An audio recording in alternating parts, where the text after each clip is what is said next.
আসসালামু আলাইকুম। আশা করছি সবাই ভালো আছেন। ট্যালেন্ট পুল চ্যানেলের পক্ষ থেকে সবাইকে স্বাগত। প্রথম শ্রেণী থেকে দশম শ্রেণী পর্যন্ত সকল বিষয়ের সকল আপডেট পাওয়ার জন্য চ্যানেলটি সাবস্ক্রাইব করে পাশে থাকবেন। আজকে আমরা আলোচনা করব অর্ধবার্ষিকী পরীক্ষার সিলেবাস 2025 নিয়ে। শ্রেণী অষ্টম, বিষয় গণিত, অর্থাৎ অষ্টম শ্রেণীর গণিত বিষয়ে প্রশ্নের ধারা, মানবন্টন ও সিলেবাস নিয়ে আজকে আমরা পূর্ণাঙ্গ আলোচনা করব। সময় 3 ঘন্টা, অর্থাৎ পরীক্ষা হবে 3 ঘন্টার মধ্যে, পূর্ণমান 100।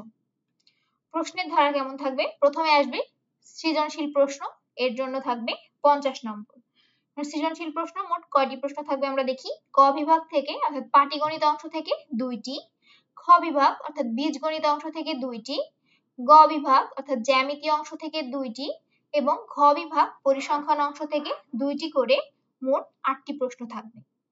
প্রত্যেক বিভাগ থেকে ন্যূনতম একটি করে মোট 5টি প্রশ্নের উত্তর দিতে হবে।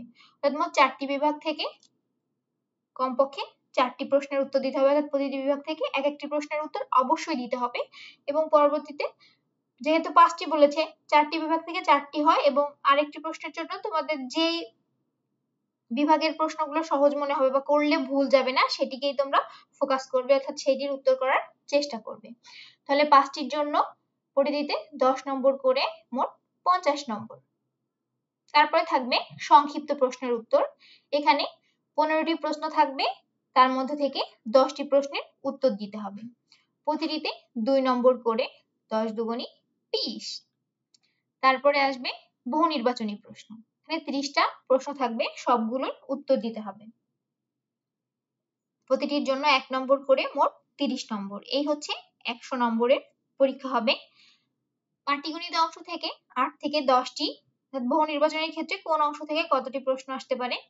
বীজগণিত অংশ থেকে 8 থেকে 10টি, জ্যামিতি অংশ থেকে 6 থেকে 8টি, তথ্য উপাত্ত অংশ থেকে 3 থেকে 4টি থাকবে এবং সব কয়টিরই উত্তর দিতে হবে। তারপরে আমরা দেখি সিলেবাস অথবা পাঠ পরিকল্পনা, অর্থাৎ কোন কোন অধ্যায় তোমরা সমাধান করবে বা কোন কোন অধ্যায় থেকে অর্ধবার্ষিকী পরীক্ষায় প্রশ্ন হবে।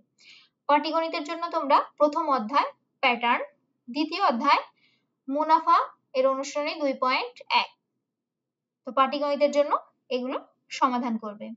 বীজগণিতের জন্য চতুর্থ অধ্যায় বীজগণিতীয় সূত্রাবলী ও প্রয়োগ, পঞ্চম অধ্যায় বীজগণিতীয় ভগ্নাংশ। জ্যামিতির জন্য অষ্টম অধ্যায় চতুর্ভুজ এবং দশম অধ্যায়ে বৃত্ত, অনুশীলনী 10.1 ও 10.2 সমাধান করবে এবং পরিসংখ্যানের জন্য তথ্য উপাত্ত করবে।